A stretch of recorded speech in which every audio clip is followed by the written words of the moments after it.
Doctor साहब, आपने जो बताया था कि जो कर्व और फ्लैटनिंग की जो थ्योरी हमें दी थी, आपका बहुत बहुत स्वागत है। आप हमारे हौसले को बहुत बढ़ाते रहते हैं। जो कर्व और फ्लैटनिंग की जो थ्योरी आपने दी थी वो आगे चल के बड़ी पॉपुलर हुई और जिस तरीके से कोरोना ने हिंदुस्तान को भी अपनी गिरफ्त में ले लिया, लेकिन प्रधानमंत्री मोदी की तारीफ पूरी दुनिया में सिर्फ एक वजह से हो रही है कि उन्होंने इतना कठिन और बड़ा निर्णय लिया, भारत जैसे देश को संपूर्ण लॉकडाउन के भीतर लेने का। जाहिर सी बात है कि इस निर्णय को लेने से पहले उनका मन भी बहुत घबराया होगा, बहुत आशंकाओं से भरा होगा, लेकिन आज पूरी दुनिया में सिर्फ इसी वजह से प्रधानमंत्री मोदी की तारीफ हो रही है कि इस कारण हिंदुस्तान में कोरोना कम्युनिटी स्टेज तक नहीं फैल पाया। लेकिन महाराष्ट्र में जो स्थिति दिखाई दे रही है, गुजरात में जो स्थिति दिखाई दे रही है, राजस्थान में जो स्थिति दिखाई दे रही है, आपको नहीं लग रहा है कि कहीं ना कहीं हिंदुस्तान के कुछ राज्यों में ये कम्युनिटी लेवल पे ट्रांसमिट करने की दिशा में आगे बढ़ चुका है? नहीं, बिल्कुल ठीक कर रहे हैं उपेंद्र जी, और शायद आप इतना आगाह कर रहे हैं, आपकी मीडिया के थ्रू, आपके चैनल के थ्रू हम लोगों के लिए एक प्लेटफॉर्म है, चैनल मिल गया जिसके थ्रू हम अपनी आवाज़ रख सकते हैं और पब्लिक को जागरूक कर सकते हैं। तो सच में हम लोग स्टेज 2 में चल रहे थे और जो कुछ स्टेट है, कुछ ज़िले ऐसे बन गए हैं जो हॉट जोन है या जो रेड जोन्स हैं, जो क्लस्टर्स बन गए हैं, और वो कह सकते हैं कि छोटे छोटे ज्वालामुखी हैं उस एरिया के लिए, अगर वो फट गए तो वो हम लोग स्टेज 3 में पहुंच जाएंगे। तो ये इसमें कोई दो राय नहीं कि इन एरियाज में हमें बहुत कठिन निर्णय लेने पड़ेंगे। लॉकडाउन लंबा चलेगा, ये फॉलो करना पड़ेगा, हमें डिसिप्लिन करना पड़ेगा अपने आप को, हमें आइसोलेट करना पड़ेगा। और जो हमारी सरकार है, उस टाइम मैं पहले भी कह चुका था कि हमें पहले डिफेंसिव मोड में खेल रहे थे, लॉकडाउन मतलब डिफेंसिव था। अब हमें अटैक करना पड़ेगा। अटैक मतलब हमें लोगों को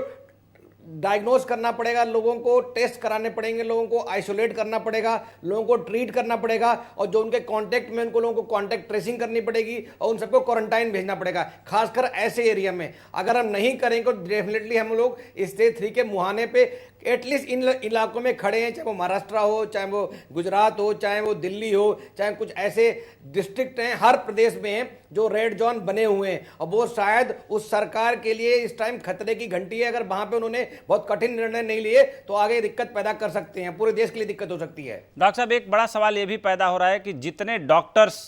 कोरोना पॉजिटिव पाए गए, जितने हॉस्पिटलों को सील किया गया, और अब ये कहा जा रहा है कि टेस्टिंग का जो स्कोप है वो बढ़ाया जा रहा है और पर्याप्त मात्रा में पीपी किट, मास्क और ये जो जरूरी इक्विपमेंट्स हैं गवर्नमेंट ने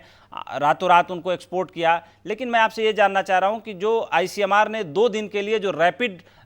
टेस्टिंग किट को रोका, उसके पीछे क्या कारण थे? कल हमने इसको जानने की कोशिश की थी, एम्स के पूर्व निदेशक एमसी मिश्रा साहब हमारे साथ जुड़े हुए थे, लेकिन ऑडियो प्रॉब्लम के कारण वो इस बात को एक्सप्लेन नहीं कर पाए। मैं चाहता हूं कि मेरे दर्शकों को आप एक्सप्लेन करें कि जो रैपिड किट को 2 दिनों के लिए तत्काल प्रभाव से रोका गया, वो ऐसे क्या कारण रहे होंगे कि इसके लिए आईसीएमआर को आनन फानन में एडवाइजरी जारी करनी पड़ी?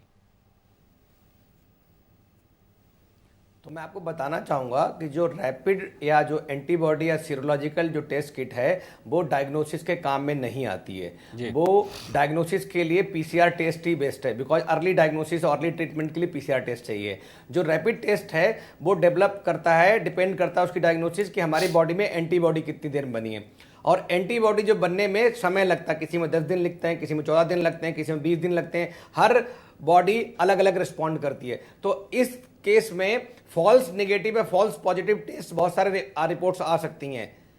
और खास करके फॉल्स नेगेटिव टेस्ट जो खतरनाक हो सकते हैं कि हमने टेस्ट करा और वो नेगेटिव आया और हमने अपने आप को मान लिया कि ये बंदा नेगेटिव है, बट ऑलरेडी उसके अंदर इन्फेक्शन है, तो वो फैलाता रहेगा। तो इसलिए, और बिकॉज ये लोग टेस्ट जो है ना डायग्नोसिस के लिए भी इंपॉर्टेंट नहीं है, सिर्फ ये हमारे लिए एपिडेमोलॉजिकल स्टडी के लिए इंपॉर्टेंट है। हम उससे ये पता कर सकते हैं कि उस कम्युनिटी में जिसमें हम टेस्ट कर रहे हैं मास लेवल पे, वहां पे प्रेवलेंस कितना है इस इन्फेक्शन का, कोरोना कितना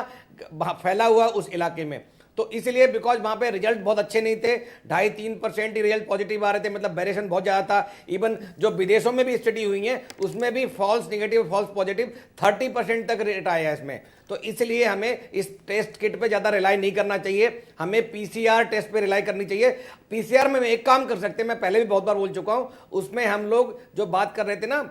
ग्रुपिंग करना, मल्टीपल टेस्ट एक साथ कर लेना, वो कर सकते हैं उसमें। जो अभी केजीएमयू में कर रहे हैं, यूपी में स्टार्ट कर दिया, बहुत सारे आगरा के टेस्ट करें।